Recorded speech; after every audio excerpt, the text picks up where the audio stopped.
Ang pastor na humahatol sa labas ng tunay na iglesia, gago, tanga, inutil, tarantado.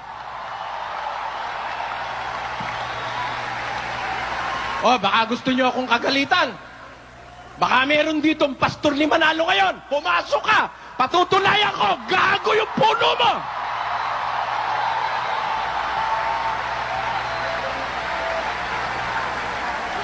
Sino ang paniniwalaan nyo, mga kababayan?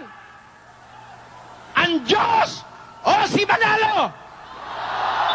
Sumpain ang maniniwala kay Eranio Manalo at sa kanyang lahi.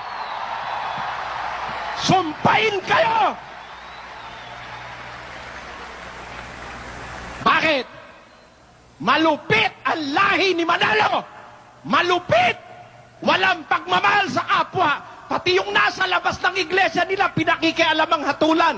Sa Biblia, ang sabi ni Pablo, sa labas, Diyos ang humahatulan.